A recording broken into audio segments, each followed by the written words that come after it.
Hello বন্ধুরা, আমি তনুশ্রী চলে এসছি একটা নতুন ভিডিও নিয়ে। আর আজকে যাকে নিয়ে কথা বলতে এসছি অত্যন্ত কি বলবো, লাতখোর একজন ক্রিয়েটার।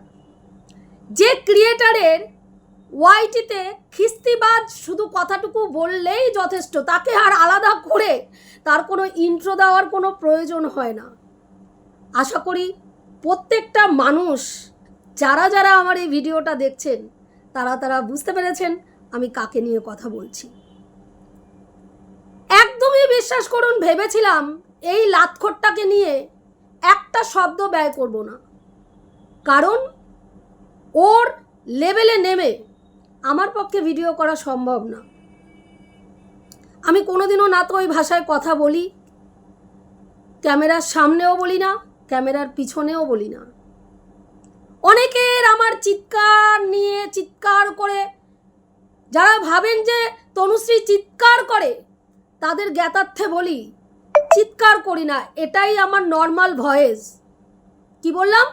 এটাই আমার নর্মাল ভয়েস। তার পেছনে অনেকগুলো রিজন আছে, বুঝতে পেরেছেন? একটা হচ্ছে একদম ছোট্টবেলায় যেই সময় কোলে বসে হারমোনিয়াম ধরতে হয় সেই বয়স থেকে রেয়াজ করার জন্য গলার ভয়েসটা এরকম তৈরি হয়েছে। এই গলার ভয়েসটা তৈরি করার জন্য অনেক কসরত করতে হয়েছে। হ্যাঁ, আমি প্রফেশনালি যেইভাবে গান করে সেই জায়গায় যাইনি, কারণ কি বলুন তো, আমার মা বাবার প্রচুর রেস্ট্রিকশন ছিল। প্রফেশনালি গান করবে মেয়ে, তারা কোনোদিনও চায়নি। স্টেজ প্রোগ্রাম করবে কোনোদিনও চায়নি, যেই জন্য কোনোদিনও সেটা করতে পারিনি। কিন্তু গান বাজনাটা যাতে করি সেটা কিন্তু আমার মা ভীষণভাবে চেয়েছে। এবং এমনও দিন গেছে সকালবেলায়, শীতের সকালে, হ্যাঁ, আমাকে টেনে তুলে দিত রেয়াজ করার জন্য। ভোর 4-5টার সময় রেয়াজ করার জন্য আমাকে তুলে দেওয়া হতো। তো যারা ভাবেন তনুশ্রী ঘোষাল চিৎকার করে কথা বলে, তারস্বরে চেঁচায়, এটাই তনুশ্রী ঘোষালের নর্মাল ভয়েস। যারা দক্ষিণেশ্বরে আমাকে দেখেছে তারা প্রত্যেকটা মানুষ দেখেছে তনুশ্রী ঘোষাল কি ভয়েসে কথা বলে। কিন্তু তনুশ্রীকে ছোট করতে হবে।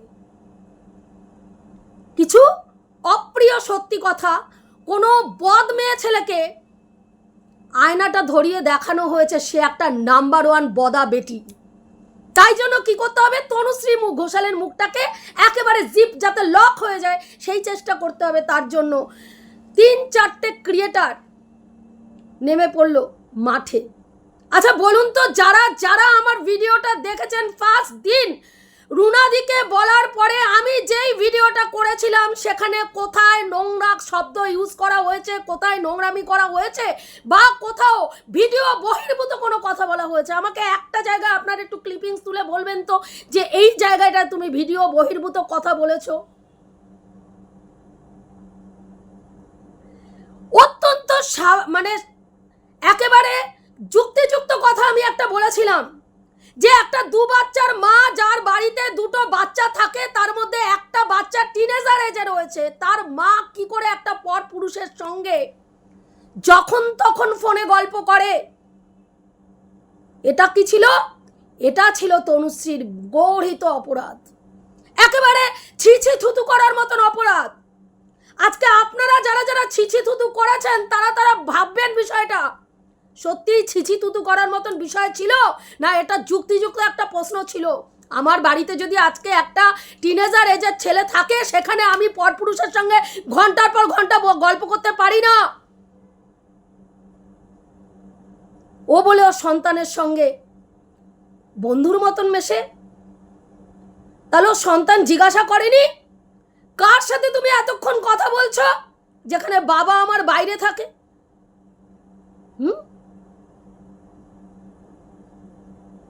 আজকে সেটা কি বলা হয়েছে, আমার সন্তান আমি বুঝে নেব। তাহলে তোর সন্তান যখন তুই বুঝে নিবি, তাহলে তুই অন্য মাকে জ্ঞান মারাচ্ছিস কিসের জন্য? সেও তার সন্তানকে বুঝেই যেখানে তার সন্তান সেফ থাকবে সেখানে রেখে এসছে, কারণ সে মা বুঝতে পেরেছে তার জীবনটা এখন যাযাবরের জীবন হয়ে যাচ্ছে। তার না আছে মাথার তলায় ছাদ, মাথার ওপরে ছাদ, না আছে পায়ের তলায় মাটি, না আছে বাপের বাড়ির লোকের কোনো ঠিক। সেখানে দাঁড়িয়ে বাচ্চাটা, যেখানে শেল্টারটা বাচ্চাটা ঠিক থাকবে, বাচ্চাটাকে সেই মাও নিজের গায়ে সম্পূর্ণ কালিমা লিপ্ত করে বাচ্চাটাকে সুরক্ষিত স্থানে রেখে এসছে। সেই মাকে দিনরাত্রি কোঠায় বসানো হয়েছে। আজকে যারা যারা আমাকে নিয়ে ভিডিও করেছে এই ব্যাপারটার উপরে, দুজন ক্রিয়েটার ছাড়া কেউ এই সাবজেক্টের ওপরে কোনো রকম আলোকপাতই করেনি, যেটা করা উচিত ছিল, যেটা ভীষণভাবে করা উচিত ছিল। প্রথম দিন এই ইতরটা যে ভিডিওটা নিয়ে বসলো, সে জানেই না যে ডিফরমেশন আর ডিফামেশন কথাটা কেন আমি টাইটেলে লিখেছি, সে জানেই না। বুঝতে পারলেন? সে একটা ভিডিও করতে বসে গেল। আমাকে কে মালিশ বালি বলেছে সে জানেই না, সে আমাকে নিয়ে ভিডিও করতে বসে গেল। তোমাকে কি মালিশ বালি বলেছে আমি জানি না। কেন জানবি না ভাই? তুই একজনের পক্ষ নিয়ে ভিডিও মারাতে বসলি, কোনখান থেকে সূত্রপাত, কোনখান থেকে কোন কথার পরে পরিপ্রেক্ষিতে কোন কথা এসছে, সমস্ত ডিটেলস জেনে তো তুই বসবি। সেখানে ডিফরমেশন আর ডিফামেশন কেন লেখা হয়েছে ও জানেই না, ও জ্ঞান মারাতে বসে গেল। অন্তত 2 মিনিট ও ভিডিওর মধ্যে জ্ঞান দিল, ডিফরমেশন কাকে বলে আর ডিফামেশন কাকে বলে। সেখানে গিয়ে ওকে আচ্ছা মতন রাজশ্রী আপাদ মস্তক জুতিয়ে দিয়ে আসলো। এবং বৈশাখীও সম্ভবত ছিল কমেন্ট বক্সে। ও দেখেইনি, কিন্তু ও লেকচার দিতে বসে গেছে। সেখানে না তো ও কোনো চ্যাপ্টারে ছিল, এই সাবজেক্টটার মধ্যে কথা হচ্ছিল, রুনাদি যে বক্তব্য পেশ করেছে সেই বক্তব্যের উপরে আমার ভিডিও ছিল। ও কোথাও ছিল না। ও ফটাস করে আসলো সাবজেক্টটার মধ্যে। আসতেই পারে, যেহেতু একটা সমালোচনা জোন, সমালোচনা ক্রিয়েট হয়েছে, কোনো সাবজেক্ট নিয়ে কথা বলতেই পারে, সেটা নিয়ে আমার কোনো মাথা ব্যথা নেই। কিন্তু কথা হলো, ও বলছে আমি প্রশ্ন করেছিলাম তুই কি রুনাদিকে ঘষাঘষি করতে দেখেছিলিস? বেলুড়ে বসে বসে কি তুই রুনাদিকে ঘষাঘষি করতে দেখেছিলিস? তার পরিপ্রেক্ষিতে উত্তর এসেছিল যে ঘষাঘষি, আমি সেখানে ওর নাম উল্লেখ করেছিলাম যে ওখানে অনেক ক্রিয়েটার ছিল, তার মধ্যে ও ছিল, এই খিস্তিবাজটাও ছিল। সেটা শুধু বলেছিলাম, নাম ধরেই বলেছিলাম। এবং সেখানে ও ভিডিও করে কি বলল, না আমি সত্যি কথাই বলবো, আমি ওখানে রুনাদিকে ঘষাঘষি করতে দেখিনি। তারপরে পরেই কেমন অ্যাবনর্মালি কথাবার্তা, চিন্তা করুন, তারপরে পরেই আমাকে বলছে আমি ওখানে ঘষাঘষি করতে দেখিনি, ও চোখের সামনে রুনাদি দাঁড়িয়ে আছে, রুনাদিকে ঘষাঘষি করতে দেখেনি। কিন্তু ও আমাকে প্রশ্ন করছে তুমি কি বলতে পারো যে রুনাদি ওখানে ঘষাঘষি করছিল না? তুমি কি দেখেছো রুনাদি ঘষাঘষি করেনি?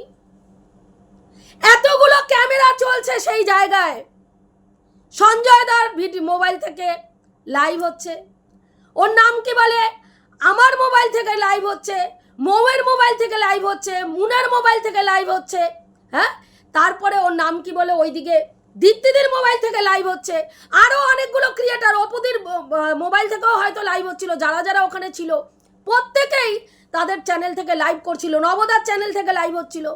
সেখানে রুনাদি কি করছে না করছে পরিষ্কার দেখা যাচ্ছে। সেখানে ও আমাকে কি বলল, তুমি কি দেখেছো যে রুনাদি ওখানে ঘষাঘষি করছিল না? হ্যাঁ, তুমি কি করে বললে যে এই পুরুষটা যখন তখন ফোন করত? আমি তখন বলেছিলাম এই প্রশ্নটা আমাকে না করে দীপ্তিদিকে প্রশ্নটা করো, কারণ কথাটা দীপ্তিদির ভিডিওতে আমি শুনেছি, এই ভদ্রলোক যখন তখন ফোন করত, ইভেন রাত্রিবেলা ফোন করত। সাথে সাথে হঠাৎ করে সন্ধ্যাবেলায় দেখলাম দীপ্তিদি একটা তেরে ফুরে ভিডিও করলো, কি তখন থেকে বলছো যে আমাকে প্রশ্ন করো, আমাকে দীপ্তিদিকে প্রশ্ন করো, দীপ্তিদিকে প্রশ্ন করো। যা বলার আমার সঙ্গে ফেস টু ফেস কথা বলবো। যে মহিলা নিজে উপযাজক হয়ে এই সাবজেক্টটার মধ্যে ঢুকলো, যে মহিলা এই পুরুষটার কাছে মন ভালো নেই বলে ছবি পাঠাতো, রিলস পাঠাতো, সেই মহিলা হঠাৎ করে 180 ডিগ্রি ঘুরে গিয়ে বলছে, যা বলার আমাকে বলো ভাই, আমি তো পরিষ্কার পরিচ্ছন্ন যেটা ভিডিওতে। আপনি যদি কোনো কথা ইন্টারন্যাশনাল প্ল্যাটফর্মে শোনেন এই ক্রিয়েটারের মাধ্যমে, যেমন সঞ্জয় দার মাধ্যমে আমরা ওর এই কুকীর্তিটা জানতে পেরেছি, যখনই কথা উঠবে আপনি কোথার থেকে জানলেন, আমি কার নাম নেব, আমি কোন ক্রিয়েটারের নাম নেব, আমি সঞ্জয় দার কথা বলবো যে সঞ্জয় দার মোবাইল থেকে ভিডিও থেকে আমি জানতে পেরেছি এই মহিলার এই কুকীর্তি করেছে। তেমন ভাবে এই পুরুষটা যে যখন তখন ফোন করতো, আমি দীপ্তিদির কাছ থেকে জানতে পেরেছি, তাহলে আমি বলবো না যে আমি দীপ্তিদির কাছ থেকে জানতে পেরেছি। প্রশ্নটা করার হলে দীপ্তিদিকে করো, কি করে জানলে যখন তখন ফোন করি? হ্যাঁ, আর ঘন্টার পর ঘন্টা কথা বলার ব্যাপার। সাধারণ কমন সেন্সে বোঝা যায় একটা পুরুষের সঙ্গে একটা নারীর ভীষণ গভীরভাবে গল্প না হলে কোনো পরপুরুষ একটা বিবাহিত 2 বাচ্চার মায়ের কাছে ছবি চেয়ে পাঠাতে পারে না। একটা 2 বাচ্চার মা রাত্রি 1টার সময় স্নান করে তাকে ছবি প্রোভাইড করতে পারে না। এটা সেন্সে সামান্য একটু সেন্স থাকলেই বোঝা যায়। আপনি নিশ্চয়ই হাই হ্যালো কারোর সঙ্গে করার পরপরই তার কাছে 49, তার কাছে 1500, তার মন ভালো নেই বলে সে ছবি চেয়ে পাঠাচ্ছে। আপনার মন ভালো মানে আপনি স্নান করে আপনাকে কেমন লাগছে সেটার ছবি আপনি নিশ্চয়ই তাকে পাঠিয়ে দেবেন না। এগুলো কাদের সামনে করেছে বলুন তো? আমাকে একটুখানি বলুন তো বিশ্লেষণ করে যে কাদের সামনে করেছে এগুলো। বাবা বাড়িতে থাকে না, 2টো বাচ্চাকে নিয়ে রাত্রিবেলায় নিশ্চয়ই মা ঘুমায়। রাত্রি 1টার সময় মা স্নান করে সেই স্নানের পরের ছবি ওই পুরুষকে পাঠাচ্ছে। আমার বক্তব্য না তো এটা, এটা সোশ্যাল মিডিয়ায় এসছে এবং যার সাথে করা হয়েছে তিনি নিজে মুখে এসে বলেছেন। কি করে সাহস পেল বলুন তো? একটা পরপুরুষ ইন্টারন্যাশনাল প্ল্যাটফর্মে যে একটা আইনের রক্ষক, সেই রকম একটা মানুষ একজন বিবাহিত মহিলা 2 বাচ্চার মা সম্বন্ধে এই ধরনের কথা ইন্টারন্যাশনাল প্ল্যাটফর্মে বুক ফুলিয়ে বলছে। তারপরে কাকে চুপ করানোর কথা বলা হচ্ছে? তনুশ্রীকে মুখ চুপ করানোর কথা বলা হচ্ছে। তনুশ্রী কিছু বলতে পারবে না, তনুশ্রীকে চুপ থাকতে হবে। হ্যাঁ, আমার ভিডিও দেখা যাচ্ছে না, কানে নেওয়া যাচ্ছে না। আমি তো বারবার বলেছি আমি ডে 1 থেকে একই রকম ভাবে ভিডিও করি। যারা প্রথম থেকে আমাকে দেখছে তারা বলতে পারবে যে আমার ভিডিও করার কোনো রকম পরিবর্তন হয়নি। আমি ডে 1-এও যেমন ভিডিও করতাম আমি আজকের ডেটেও সেভাবে ভিডিও করি। দেখুন, আমার ভিডিওতে লজিক থাকে না, এই বজ্জাতের কথা অনুযায়ী আমার ভিডিওতে লজিক থাকে না। কিন্তু দেখুন, পুরো 3টে দিন ধরে আমাকে নিয়ে ওকে পিন্ডি চটকিয়ে ভিডিও করতে হচ্ছে চ্যানেলটাকে আপ করার জন্য।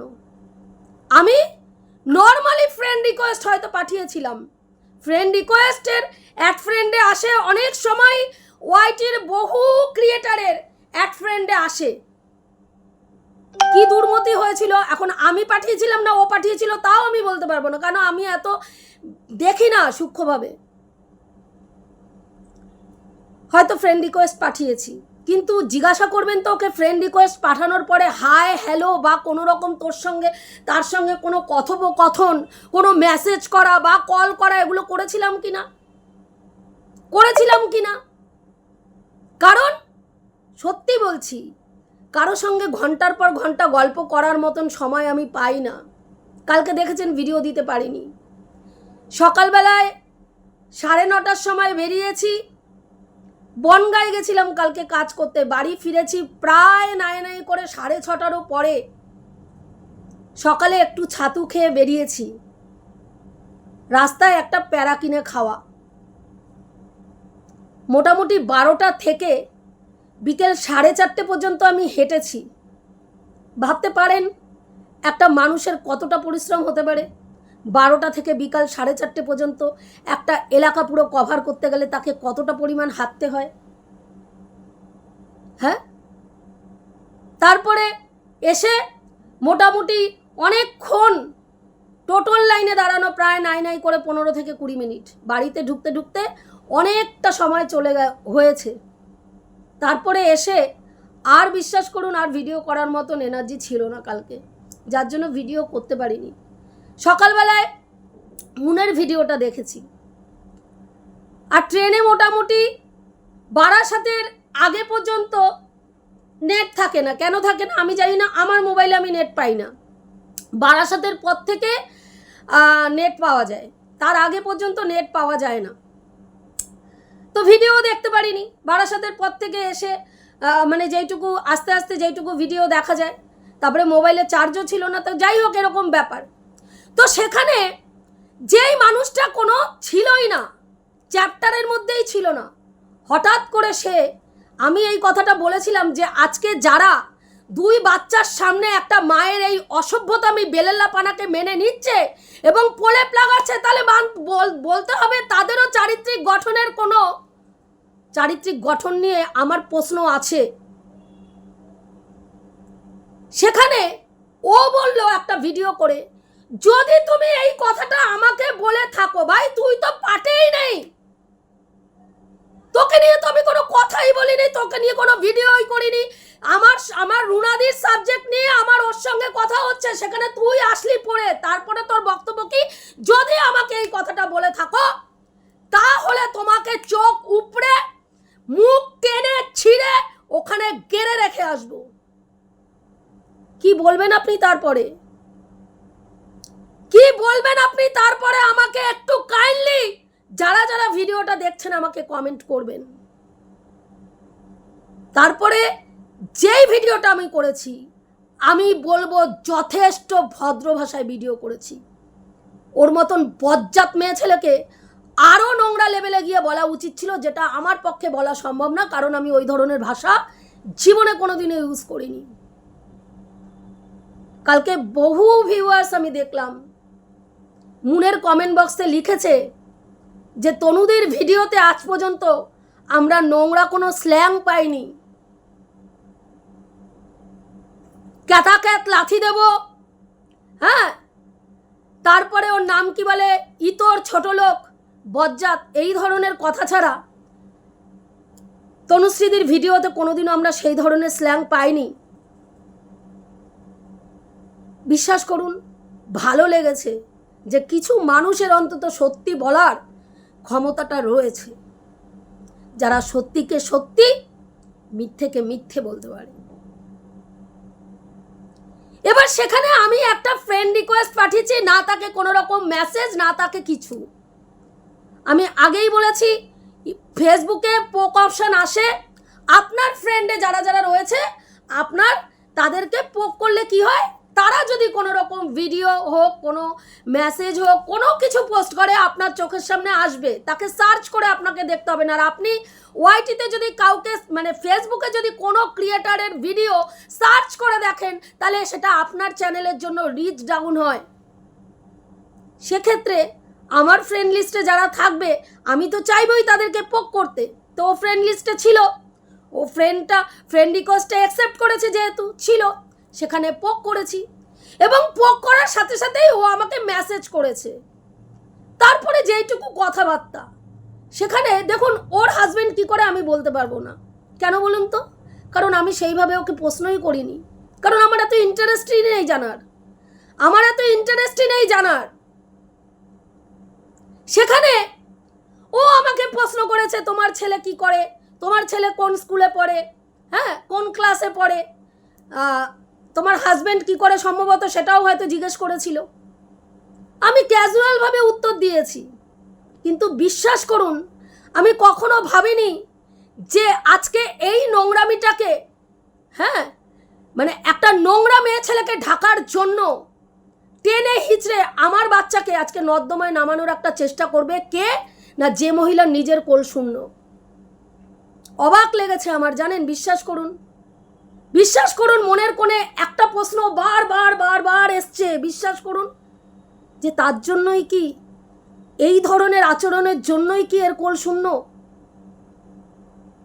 যে মহিলা একটা বাচ্চার, আপনারা সবাই দেখতে পাচ্ছেন যে এই ইন্টারন্যাশনাল প্ল্যাটফর্মের সমালোচনা জোনে কি পরিমাণ নোংরামি হয়, কি পরিমাণ নোংরামি। আমার বহু সহ ক্রিয়েটার রয়েছে যারা জানে আমার ছেলে মিশনে পড়ে, সেখানে তারা কিন্তু কোনো দিনও বলার প্রয়োজন মনে করেনি, এই নোংরামিটা কিন্তু তারা করেনি। কিন্তু এই বজ্জাতকে দেখুন, যে মা হতে পারেনি, তাদের মাতৃত্বের জায়গাটা থেকে অন্যরকম। একটা সন্তানকে টেনে হিঁচড়ে নিয়ে আসলো ইন্টারন্যাশনাল প্ল্যাটফর্মে পাক মাখার জন্য, যে মা বাচ্চা মিশনে পড়ে, তার মায়ের ভাষা কেন এরকম। তাহলে আমি কি করব সমালোচনা জোনে এসে? হরে কৃষ্ণ কৃষ্ণ কৃষ্ণ হরে হরে, হরে রাম রাম রাম হরে হরে। তাই করব? আপনারাই বলুন, তাই করব? এই রকম বজ্জাত্রা কেউ এসে আমাকে বলবে, তোমার মুখ টেনে ছিঁড়ে ওখানে গেড়ে রেখে আসবে, আমি কি করব ভাই? দারুণ বলেছিস, এইটুকু কেন বললি রে? আরেকটু বলা উচিত ছিল তো, তাই করা উচিত ছিল আমার, তাই তো?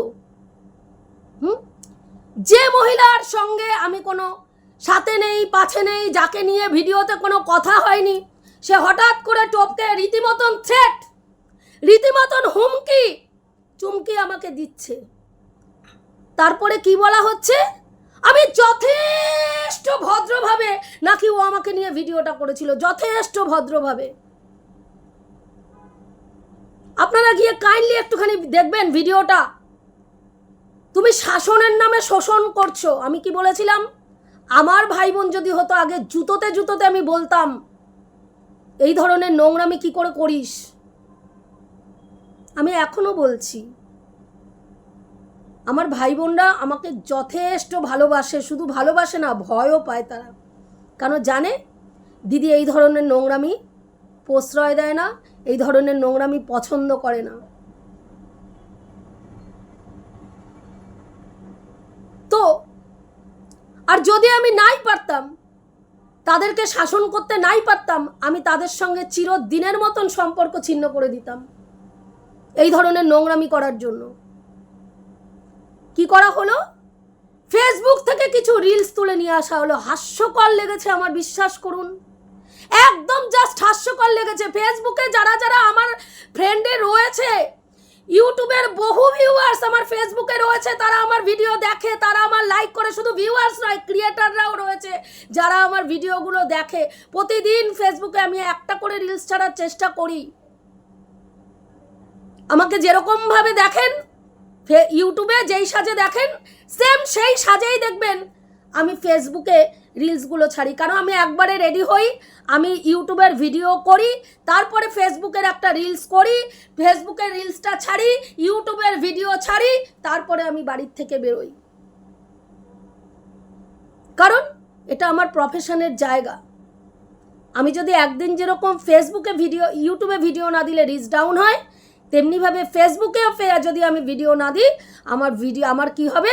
রিচ ডাউন করে দেবে ফেসবুক। যেখানে আমার প্রফেশনাল মুড অন রয়েছে, যেখানে আমার মনিটাইজেশন অন হয়ে গেছে, সেখানে আমাকে প্রফেশনালি কাজ করতে হবে। সেখানে আপনারা একটু গিয়ে কাইন্ডলি দেখে আসবেন তো, কোন ভিডিওটার মধ্যে আমি যৌন নিবেদন করেছি, কোন ভিডিওটার মধ্যে একটু দেখবেন তো। আপনাদের কালকে অনেক রিলসে মুখের মধ্যে ওর নাম কি বলে স্টিকার চিপকে চিপকে দেওয়া হয়েছে। এত কষ্ট করে দেখতে হবে না। আমার প্রত্যেকটা ভিউয়ার্সের কাছে, যারা যারা এই ভিডিওটা দেখবেন, প্রত্যেকের কাছে রিকোয়েস্ট, কাইন্ডলি একটু যাবেন, গিয়ে দেখে আসবেন যে কোনখানে কোন রিলসটার মধ্যে ভালগারিটি পেয়েছেন আপনারা। সেখানে দেখলাম এই ইতরের কমেন্ট বক্সে একজন লিখেছে, এর বাচ্চা মিশনে পড়তেই পারে না। কেন? এ বিকট ধরনের সাজে। ভাই, যে সাজ সম্বন্ধে যার কোনো কনসেপ্ট নেই, সে যদি এসে সে এখানে জ্ঞান মারাতে বসে, তাহলে কি বলবো তাকে? বলুন তো, কি বলবো? আমি আজ পর্যন্ত কাউকে খুশি করার জন্য সাজিনি। আমি সাজি একেবারে আমার নিজেকে ভালো রাখার জন্য। হ্যাঁ, আমি যেরকম সাজ পছন্দ করি, আমি ঠিক সেমভাবেই সাজি। কাতে কার ভালো লাগলো, কার ভালো লাগলো না, আমি কোনোদিনও এসব নিয়ে ভাবিনি। আর আমার বাচ্চা আজকে মিশনে পড়ছে না, একেবারে 1 থেকে আমার বাচ্চা পড়ছে। এবং বহু টিচারও আমার বাড়িতে আসেন। কাউকে কোনোদিনও দেখিনি আমার সাজ নিয়ে তাদের কোনো মাথা ব্যথা আছে বলে।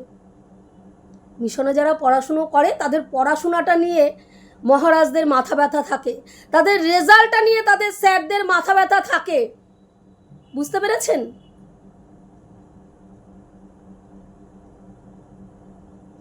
মানে কত ধরনের পাবলিক আছে, সোশ্যাল মিডিয়ায় না আসলে বোঝা যায় না। বুঝলেন? আমার ছেলের ফাইনাল পরীক্ষা হয়ে গেছে এবং তারপরে কিন্তু তার পড়াও স্টার্ট হয়ে গেছে, তার পরের ক্লাসের পড়া কিন্তু তার স্টার্ট হয়ে গেছে, তার রেজাল্ট কিন্তু এখনো আউট হয়নি, কিন্তু তার পরের ক্লাসের পড়া প্রত্যেকটা স্যারের কাছে পড়া শুরু হয়ে গেছে।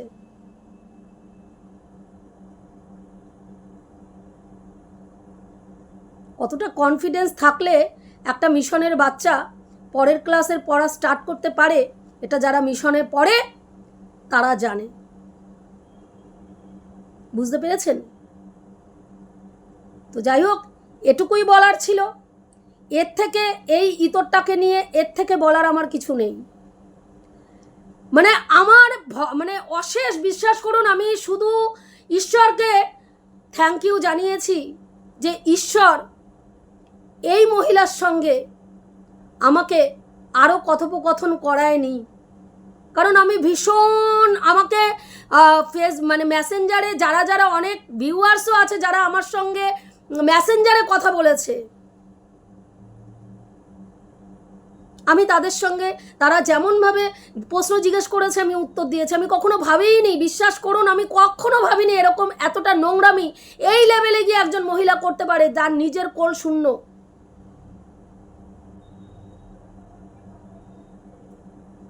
যে নিজে ইন্টারন্যাশনাল প্ল্যাটফর্মে তার মুখের ভাষা শুনলে কানের থেকে রক্ত বেরিয়ে যাওয়ার জোগাড়। বহুবার বহু কমেন্ট বক্সে আমি লিখে এসছি, মাথা ঠান্ডা করে ভিডিও কর, এই রকমভাবে নিজের চ্যানেলটার ক্ষতি করিস না। দেখবেন ওর পুরনো কমেন্ট বক্সগুলোতে গিয়ে দেখবেন আমার এই ধরনের কমেন্ট পাবেন। ও আমাকে বললো যে আমার গুগল পেন চলে এসছে তনুদি, আমার মনিটাইজেশন তো অন হয়ে গেছে, গুগল পিনও চলে এসছে, ব্যাংক সেট আপ করতে হবে। আমি বললাম খুব ভালো কথা, তোর গুগল পিন যখন চলে এসছে তাহলে মন দিয়ে ভিডিও কর। তার মানে কি আমি ওকে ভিডিও করতে কেন ইনসিস্ট করছি? যাতে ওর কন্টেন্টটা পাবো, তারপরে আমি ভিডিও করব। ভাবতে পারেন? ওই যে বোকার মতন কতগুলো কালকে কমিউনিটি পোস্টে কী সব ছবি ফবি চিপকে ছিল, আমি একটাও দেখিনি। ওর বক্তব্য নাকি আমি সেখান থেকে পুরো নাকি ওর হুবাহু টাইটেল, থাম্বনেল, ভিডিও, কথোপকথন সব চুরি করে নাকি বলেছি। মানে আমি হাস্যকর লাগে, আমার বিশ্বাস করুন আমার সত্যি হাস্যকর লাগে। মানে মূর্খের অবদে গোবদে আনন্দ একটা আছে না, এর অবস্থা হয়েছে তাই। অবদে গোবদে আনন্দ, সেই অবদে গোবদে আনন্দ পেয়ে হ্যাঁ নিজেই নিজের ঢিন্ডোরা পিটাচ্ছে। লোকে যে মানে ওর এইসব কার্যকলাপ দেখে লোকে হাসছে, থুতু করছে, সেই সব নিয়ে ওর মাথা ব্যথাই নেই। আরও একজন দীপ্তিদি, তার বক্তব্য কি? এই নোংরামিকে ঢাকার জন্য, এই 49-এর নোংরামিকে ঢাকার জন্য তার বক্তব্য কি? তুমি তো এত জোরে কথা বলো, তোমার ছেলে কি শিখছে? ভাই আমার ছেলে তো বাড়িতেই থাকে না, তার আবার সেখানে আসাকার কি ব্যাপার আছে? আর আমার ছেলে এইসব সমালোচনার ভিডিও দেখার জন্য ইন্টারেস্টেড নয়, তার মোবাইলে পড়াশোনার কাজ থাকে, তার এইসব দেখার সময় নেই। হ্যাঁ,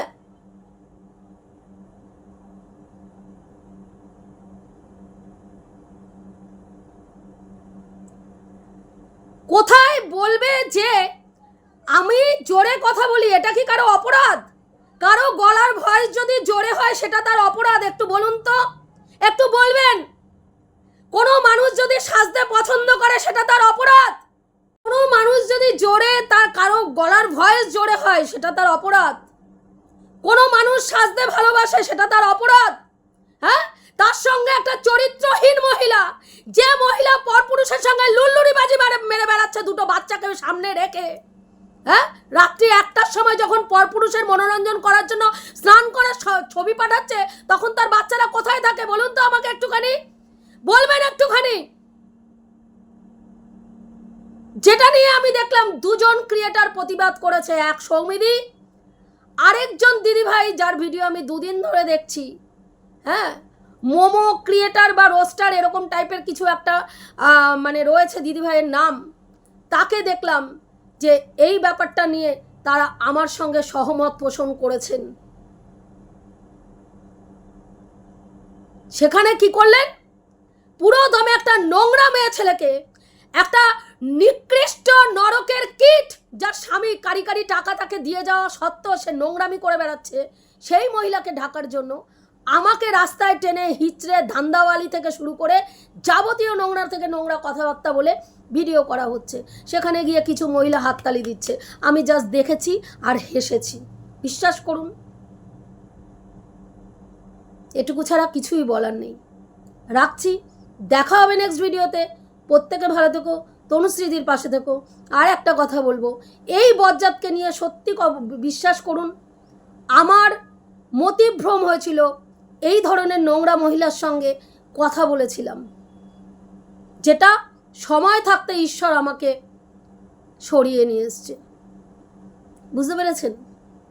বললাম না, সৎ মানুষকে দেখবেন গাড্ডায় ফেলার আগে ঈশ্বরই তাকে সাবধান করে দেয়।